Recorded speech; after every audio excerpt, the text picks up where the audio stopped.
বিজ্ঞানী, একটা কিছু উপায় বার করুন, গরিব চাষির ছেলে মেয়েগুলো যাতে পড়তে পারে। হ্যাঁ, আমি আমি একটা যন্ত্র আবিষ্কার করেছি, তার নাম পেরিস্কোপ। হ্যাঁ, ওই জানলার মধ্যে ঢুকিয়ে দিলে বোর্ডে যা লেখা সব দেখা যাবে।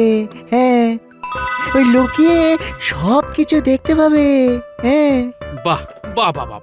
এই পেরিস্কোপ গুলটে ন্যাপলা পুঁচকেদের দিলে লেখাপড়াটা করতে পারবে। আমার অনেকগুলো পেরিস্কোপ লাগবে। রাজ্যে তো গরিবের সংখ্যা অনেক, সব গরিব যাতে করে লুকিয়ে পড়াশোনা করতে পারে তার ব্যবস্থা করতে হবে। আমি তোমার সাথে সব সময় আছি গোপাল। ধন্যবাদ বিজ্ঞানী, আমি এখন চলি, অনেক কাজ আছে। মূল্যায়ন গোপালের মুখ থেকে শুনে আর কি করবেন? ওই কথায় আছে না, রতনে রতন চেনে। শুয়োরে চেনে কচুবন। আমার কাছে কচুবন মহারাজ, মানে মন্ত্রী মশাইয়ের কথা অনুযায়ী আমি হলে উনি কচুবন। গোপালের সাথে কথায় পেরে ওঠা মহা কঠিন কাজ। কি বলো সভাকবি? যথার্থ বলেছেন মহারাজ, গোপালের মুখে সরস্বতীর রাজ। পণ্ডিত, ভালো করে শিক্ষিত মানুষ তৈরি করুন, আমি আরো বিদ্যালয় প্রতিষ্ঠা করব। দান ছত্র করে করে রাজকোষাগার শূন্য, তার উপর আবার নতুন বিদ্যালয়ের পরিকল্পনা। সবাই চলে যাক, তারপর আমি বোমাটা ফাটাবো। তাহলে আজকের মতো সভা সাঙ্গ হলো। কাল থেকে বিদ্যালয়ের জন্য জায়গা দেখা শুরু হবে। জয় মহারাজ কৃষ্ণচন্দ্রের জয়। কি হলো, কিছু বলবে নাকি মন্ত্রী? মহারাজ, রাজকোষ শূন্য হতে চলেছে। এই মুহূর্তে আমাদের হিসেব করে চলতে হবে। বলো কি, সত্যি নাকি? সত্যি মহারাজ।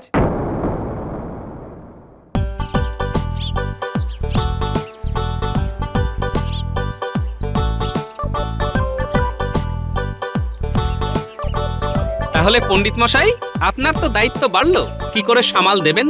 আজ একজন ভালো শিক্ষিত যুবককে নতুন বিদ্যালয়ের দায়িত্ব দেবো, আমার ছাত্র। তবে তো কথাই নেই, আমাদের এই রাজ্যে অশিক্ষা থাকবে না। শিক্ষা পায়নি বলে আমার খুব কষ্ট পণ্ডিত মশাই। গোপাল, তোমার মুখে তো মা সরস্বতী বসে আছেন। শিক্ষা কি পুঁথিতেই আটকে থাকে? পুঁথিগত বিদ্যা বিদ্যা নয়, এটা সব সময় মনে রাখবে। কোনো দুঃখ করো না, তুমি তোমার মতন পণ্ডিত, এটা আমার মত। তো তোমরা তো সব শুনলে, এবার বলো তো আমাদের এখন কি কর্তব্য? মহারাজ, এই অবস্থায় আমাদের নতুন বিদ্যালয় স্থাপনের জন্য অর্থ ব্যয়ের কোনো প্রয়োজন নেই। আমাদের যা বিদ্যালয় আছে তাতেই অস্থির। তুমি ঠিকই বলেছো মন্ত্রী। গোপাল, তোমার কি মত? মহারাজ, আমি একজন অশিক্ষিত মানুষ, আমার এই মোটা মাথায় একটা পরিকল্পনা এসেছে। বলো শুনি। আমাদের দেশ কৃষি প্রধান দেশ। আমরা যদি চাষিদের শিক্ষিত করতে পারি তাহলে চাষাবাদ বাড়বে, ফলন বাড়লে চাষিদের আয় বাড়বে, চাষিদের হাতে বেশি অর্থ এলে রাজ্যের আয় বাড়বে মহারাজ। বাহ, খুব ভালো প্রস্তাব। গোপালের মাথা থেকে এর থেকে ভালো আর কি বের হবে? হ্যাঁ, আমার পেটে খিদের আগুন জ্বলছে, আর তুমি বললে জমিতে বীজ ছড়িয়েছি, ধান হবে, তা থেকে চাল হবে, তারপর ভাত। সহজ উপায় কিছু আছে? না মন্ত্রী মশাই, এর থেকে সহজ রাস্তা আমার জানা নেই। তাহলে চুপ থাকো। মহারাজ, আমার মাথায় একটা দুরন্ত পরিকল্পনা এসেছে, কিন্তু মহারাজ আমি ওটা আপনার সাথে একান্তে আলোচনা করব। ঠিক আছে মন্ত্রী, মন্ত্রী ছাড়া সবার ছুটি। যাও যাও সবাই।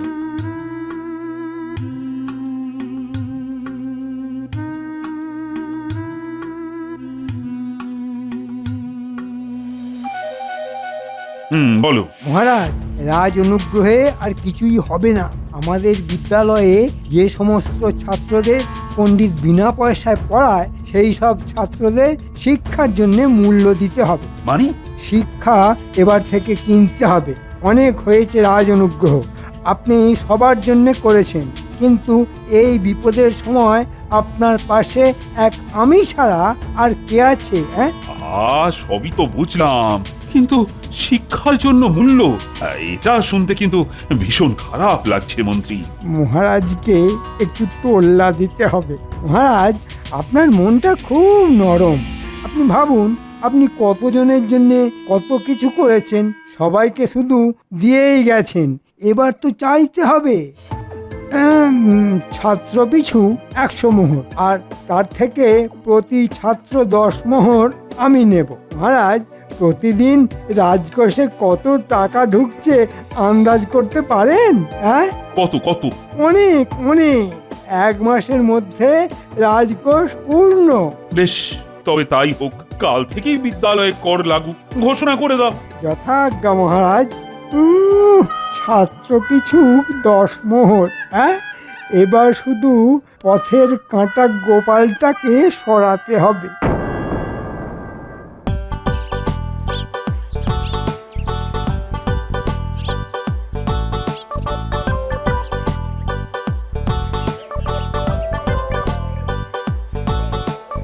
খুব যে খেলছিস, তা তোদের পরীক্ষা কবে? দেরি আছে গো গোপাল দাদু। পড়াশোনা ঠিক করে করছিস তো, না শুধু দিনরাত খেলেই বেড়াচ্ছিস? হ্যাঁ, বাড়িতে গিয়ে মাকে জিজ্ঞেস করো, মা কি বলে দেখো। আমি কাউকে কিছু জিজ্ঞেস করব না, শুধু পরীক্ষার ফলটা দেখব। শুনুন, কাল থেকে সকল বিদ্যালয়ের ছাত্রছাত্রীদের ওপর 100 মোহর কর ধার্য হলো। শুনুন শুনুন শুনুন। এটা কি রকম হলো? শিক্ষায় কর? মহারাজের কি মতিভ্রম হলো? কর আবার কি গো গোপাল দাদু? এখন ঠিক বোঝাবার মতো অবস্থা নেই রে। আমাকে এক্ষুনি মহারাজের কাছে যেতে হবে।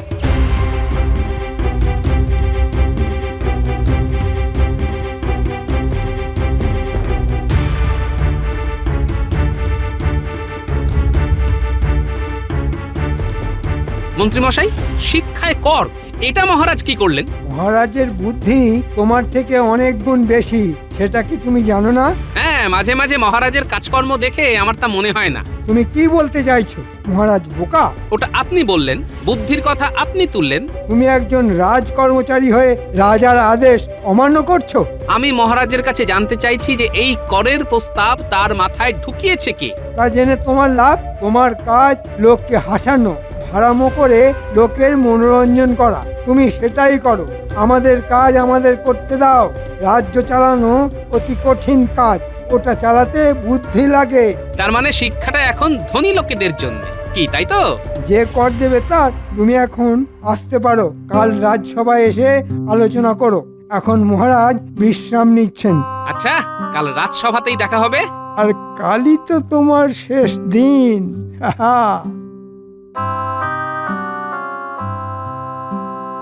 মহারাজ, আমার একটা প্রশ্ন আছে। প্রশ্ন বলো শুনি। এখন থেকে বিদ্যালয়ে পড়তে গেলে 100টা মোহর কর দিতে হবে? হ্যাঁ গোপাল, আসলে রাজকোষের অবস্থা তো খুবই সঙ্গীন। তাই রাজকোষে অর্থ না এলে উন্নয়ন যে থমকে যাবে। আমি মানলাম মহারাজ, রাজ্যের উন্নতির জন্য অর্থের প্রয়োজন, কিন্তু প্রাথমিক শিক্ষাটুকুর জন্য কর, এটা মানা যাচ্ছে না মহারাজ। তোমার মানা না মানাতে কিছু যায় আসে না। মহারাজ আদেশ দিয়েছেন এবং আমাদের সবাইকে মানতে হবে। মহারাজ, আমি করজোড়ে অনুরোধ করছি, এই আদেশ আপনি প্রত্যাহার করুন, না হলে রাজ্যে অশান্তি দেখা দেবে মহারাজ। গোপাল কি হুমকি দিচ্ছে? গোপাল, তুমি কি হুমকি দিচ্ছ? গোপাল, তুমি মহারাজের আদেশ না মেনে অত্যন্ত অন্যায় করছো। মন্ত্রীমশাই, আপনার ন্যায় অন্যায় নিয়ে আপনি থাকুন। আমার জাগ্রত বিবেক যা বলবে আমি তাই করব। আর আমি হুমকে দিচ্ছি না, আমি সতর্ক করছি। মহারাজ, সতর্ক হন, এখনো সময় আছে। গোপাল, তোমার কথায় কিন্তু আমি বিদ্রোহের গন্ধ পাচ্ছি। আমি চাই না এই কথা নিয়ে আর কোনো আলোচনা হোক। আমার সিদ্ধান্তই চূড়ান্ত।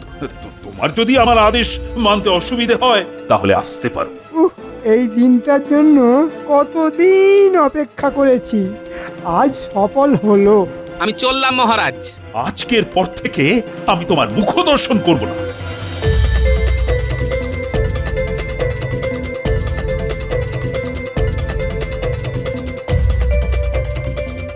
গোপাল দাদা, ন্যাপলা গুলটে পুটিদের আজ পাঠশালা থেকে ফিরিয়ে দিয়েছে 100 মোহর দিতে পারেনি বলে। মহারাজের এই কেমন সিদ্ধান্ত? চাষির ছেলে কি চাষিই থাকবে? মহারাজের মতিভ্রম হয়েছে। তুমি কিছু করো গোপাল দাদা। দেখছি আঙুলটা বেঁকাতেই হবে। মহারাজকে ছোট হতে দেব না।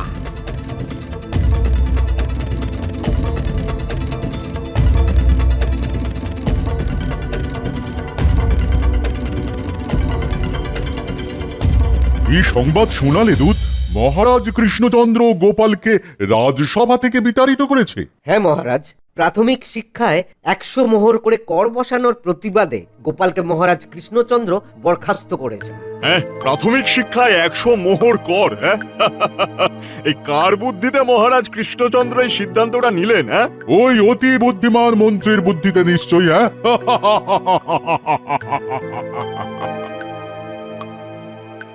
বিজ্ঞানী, একটা কিছু উপায় বার করুন, গরিব চাষির ছেলে মেয়েগুলো যাতে পড়তে পারে। আমি আমি একটা যন্ত্র আবিষ্কার করেছি, তার নাম পেরিস্কোপ। হ্যাঁ, ওই জানলার মধ্যে ঢুকিয়ে দিলে বোর্ডে যা লেখা সব দেখা যাবে। হ্যাঁ, ওই লুকিয়ে সব কিছু দেখতে পাবে। হ্যাঁ, বাহ বাহ বাহ বাহ! এই পেরিস্কোপ গুলটে ন্যাপলা পুঁচকেদের দিলে লেখাপড়াটা করতে পারবে। আমার অনেকগুলো পেরিস্কোপ লাগবে। রাজ্যে তো গরিবের সংখ্যা অনেক, সব গরিব যাতে করে লুকিয়ে পড়াশোনা করতে পারে তার ব্যবস্থা করতে হবে। আমি তোমার সাথে সব সময় আছি গোপাল। ধন্যবাদ বিজ্ঞানী, আমি এখন চলি, অনেক কাজ আছে।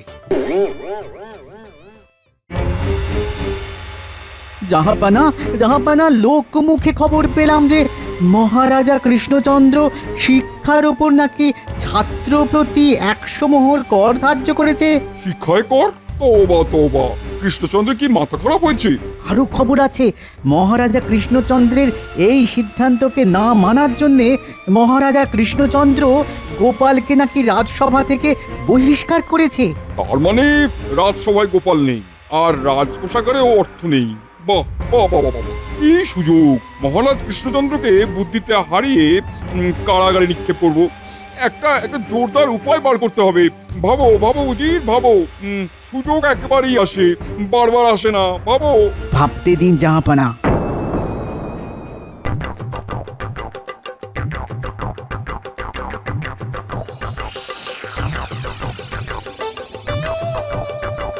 পেরিস্কোপটা দিয়ে ঠিকঠাক পড়তে পারছিস তো গুলটে? হ্যাঁ গো গোপাল দাদু, এই দেখো না, পণ্ডিত মশাই যা যা লিখছেন তা সবটা খাতায় লিখছি। বাহ, কষ্ট করে যা শিখবি তা কখনো ভুলবি না। মন দিয়ে পড়, তোরা আমার বানর সেনা, যুদ্ধে নেমেছি, এই যুদ্ধে জিততেই হবে। কি কিছু ভাবলে উজির? ভেবেছি জাহাপানা। বলো বলো শুনি। বাহ বাহ বাহ, ক্যা বাত! বাহ উজির, দারুণ ভেবেছো। যদি কৃষ্ণচন্দ্র পারে ভালো, না পারলে কারাগারে। গোপাল নেই তখন আশা না করাই ভালো। দেখি কৃষ্ণচন্দ্র তুমি এবার কিভাবে বাঁচো। মহারাজ, মুর্শিদাবাদ থেকে নবাবের দূত এসেছে। কি কি মুশকিল! আবার নবাব এলো কেন? নবাব মানেই তো কিছু কুটকচালি। ঘাবড়াবেন না মহারাজ, আমি আছি তো। দেখি না নবাব কি বলতে চায়। রক্ষী, যাও নবাবের দূতকে ডেকে আনো। ভয় বুক দুরু দুরু, হবে শেষ না শুরু? মহারাজ কৃষ্ণচন্দ্রের জয় হোক। কি সংবাদ? নবাব একটা উপহার পাঠিয়েছেন আপনার জন্যে। উপহার? বলো কি? এই যে দেখি জলে ভাসে শিলা। জানি না বাবা, নবাবের কি লীলা। আহা, শুনি না। বলো বলো দূত। আছে একটা হীরের ঘট, আর আছে একটা ধাঁধা। সমাধান করতে পারলেই হীরের ঘট পাবেন, আর সমাধান করতে না পারলে রাজা যাবেন কারাগারে। আমি জানতাম। ও মন্ত্রী! আহা মহারাজ, অত উতলা হবেন না। আগে তো শুনি কি ধাঁধা। দূত, তুমি বলো। এই সেই বাক্স, তালা দেওয়া, চাবি হলো গিয়ে একটা ধাঁধা। 3 দিন সময় পাবেন ধাঁধাটা সমাধানের। ধাঁধাটা তাহলে পড়ি। পড়ো। সমাধান করো প্রশ্নবাণের, দেখো নেত্র দিয়ে, মন দিয়ে উত্তর ভাবো কোনো দিকে না গিয়ে। 4টে অঙ্ক মিললে তবেই খুলবে তালার জট, বাক্সের ভেতরে খুঁজে পাবে চিঠি আর হীরের ঘট। ওরে বাবা, এ তো শুধু ধাঁধা নয়, একেবারে গোলক ধাঁধা। ও সভাকবি, তুমি তো কবিতা লেখো। তা এই ধাঁধাটার সমাধান করে আমাকে বাঁচাও। মহারাজ, আমি তো কবিতা লিখি, ধাঁধা তো লিখি না। তাও তো বটে, তবে উপায়? আমি তো আছি মহারাজ, 3 দিন সময় আছে। ও আমি ঠিক বার করে নেব। একটু মাথা ঠান্ডা করে বসতে হবে। আজকের মতো সভা শেষ।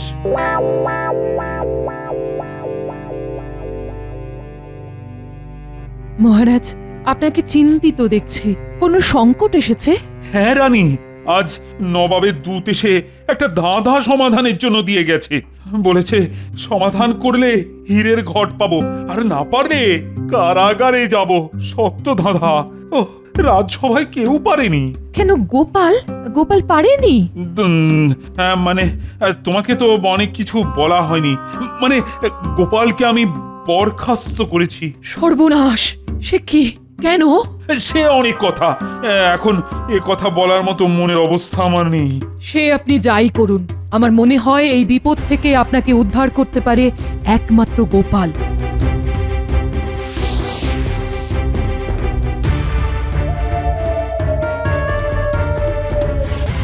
গোপাল, ও গোপাল! এই ওগো ওগো, শুনছো? রাজার পেয়াদা তোমাকে ডাকছে। আমায় আবার ডাকাডাকি কেন? আমি তো নেই। হ্যাঁ? নেই মানে? জল জ্যান্ত আছো। আমি তো আছি, কিন্তু মহারাজের কাছে তো নেই। মহারাজ তো আমাকে বরখাস্ত করেছেন। সে তুমি যাই বলো, মহারাজ তোমাকে ভালোবাসেন। আবার ঠেকায় পড়েছেন, তাই এত ডাক। যাচ্ছি যাচ্ছি।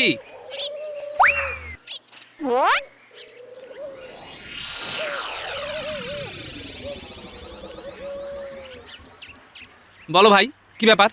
এত ডাকছো কেন? মহারাজের জরুরি তলব, এক্ষুনি যেতে হবে। তুমি এগো, আমি আসছি। যাই দেখি মহারাজ আবার কি বিপদে পড়লেন। ঠাকুর ঠাকুর, একটু মুখ তুলে চাও। ঠাকুর, দুর্গা দুর্গা দুর্গা দুর্গা, জয় মা, মানুষটাকে একটু দেখো মা। জয় মা, জয় মা। এটা আপনি কি করলেন মহারাজ? ওই রাজদ্রোহী গোপালকে আবার ডাকলেন? সাধ করে কি আর ডেকেছি? ওই গোলক ধাঁধার ফাঁদে পড়ে ডাকা হয়েছে। তুমি কি ধাঁধার সমাধান করতে পেরেছো মন্ত্রী? মানে চেষ্টা চলছে, হয়ে যাবে হয়ে যাবে। যদি না হয়, না হলে তবে তো আমায় কারাগারে যেতে হবে। প্রণাম মহারাজ। এই এটা কি ধরনের বেয়াদবি গোপাল? আগে আপনি তো আমার মুখ দেখবেন না বলেছেন। রাজাজ্ঞা অমান্য করি কি করে মহারাজ? আচ্ছা আচ্ছা আচ্ছা, আমার ঘাট হয়েছে। ফেরো ফেরো আমার দিকে। মরকটটা আবার জ্বালাতে এলো। বলুন মহারাজ, আপনার কি সেবায় লাগতে পারি? মন্ত্রী, শোনাও ধাঁধাটা। ও গোপাল, তোমাকে কিন্তু এর সমাধান করতেই হবে। সমাধান করো প্রশ্নবাণের, দেখো নেত্র দিয়ে, মন দিয়ে উত্তর ভাবো কোনো দিক না গিয়ে। 4টে অঙ্ক মিললে পরেই খুলবে তালার জট, বাক্সের ভিতরে খুঁজে পাবে চিঠি আর হীরের ঘট। তা মহারাজ, আমি তো মুখ্য সূক্ষ্ম মানুষ, যাতে নাপিত। আমি কি পারবো? পারলে তুমি পারবে গোপাল, না পারলে আমাদেরই ফাটা কপাল। মহারাজ, আমি এই ধাঁধা সমাধানের বুদ্ধি লাগাতে পারি, কিন্তু আমার একটা শর্ত আছে। শর্ত? হ্যাঁ মহারাজ, শর্ত। শিক্ষা খাতে যে কর বসিয়েছিলেন সেটা তুলে দিতে হবে। দেখলেন মহারাজ, গোপালের বজ্জাতিটা দেখলেন? ও কিরকম চাপ দিচ্ছে। তুমি থামো। কর তুলে দিলাম, ঠিক আছে, কিন্তু আমারও একটা শর্ত আছে। তুমি যদি না পারো, তবে তুমি আমার এই রাজ্য থেকে চিরকালের মতো চলে যাবে। রাজি? রাজি। নিন মন্ত্রী মশাই, এক একটা করে লাইন বলুন। সমাধান করো প্রশ্নবাণের। প্রশ্নবাণ, 5-এ পঞ্চবাণ। তারপর দেখো নেত্র দিয়ে। দাঁড়ান। দেখো নেত্র দিয়ে। নেত্র 3-এ নেত্র মানে 53। তারপর মন দিয়ে উত্তর ভাবো কোনো দিক না গিয়ে। কোনো দিক না গিয়ে।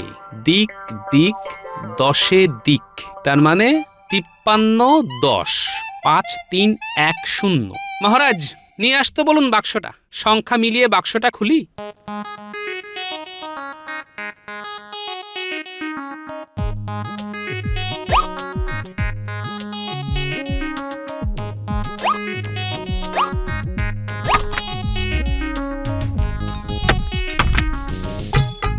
সাবাস গোপাল, সাবাস। আমি জানতাম পারলে তুমি পারবে। জয় জয় জয় হে গোপাল বাহাদুর, তুমি বিনা কিভাবে হবে লজ্জা দূর। কি বলেছিলাম গোপাল? তুমি মহাপণ্ডিত, পুঁথিগত বিদ্যাটাই সব নয়।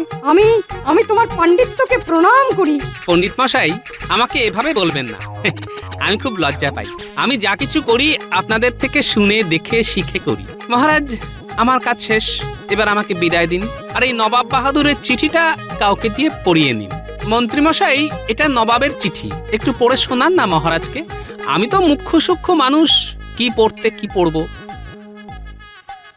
পড়ো পড়ো মন্ত্রী, শুনি নবাব বাহাদুর চিঠিতে কি লিখেছেন। কৃষ্ণচন্দ্র, গুপ্তচর মারফত জানতে পেরেছি যে তোমার রাজকোষাগার প্রায় শূন্য, তাই একটা বুদ্ধির পরীক্ষা দিলাম। সমাধান করতে পেরেছো? তাই এই ঘট ভর্তি হিরে তোমার রাজকোষে রইল। না পারলে তোমাকে কারাগারে যেতে হতো। বুদ্ধি যার, জয় তার। এ সবই হলো গোপালের জন্য। গোপাল, তুমি এই কৃষ্ণনগর ছেড়ে কোথায় যাবে? তুমি আমার রাজসভার একটা রত্ন। আর সংসারে থাকলে মান অভিমান হয়। অভিমান হলে কেউ কি সংসার ছেড়ে চলে যায়? থাকতে পারি মহারাজ, একটা শর্তে। আবার শর্ত? বলো বলো শুনি। নতুন বিদ্যালয় স্থাপন করতে হবে মহারাজ। তথাস্তু। জয় গোপালের জয়, জয় গোপালের জয়। মন্ত্রী, এতদিন ধরে যা মোহর তুমি আমাকে ভুল পথে চালিয়ে উপার্জন করেছিলে, সেই সব মোহর তুমি রাজকোষে জমা দেবে। কিছু তো খরচ হয়ে গেছে মহারাজ। আমিও সব জানি না। পুরো মোহর হিসেব করে রাজকোষে জমা দেবে 3 দিনের মধ্যে। এটা আমার আদেশ। তাহলে সেই গোপালই কৃষ্ণচন্দ্রকে বাঁচালো। আবার আমরা হেরে গেলাম জাহাপানা।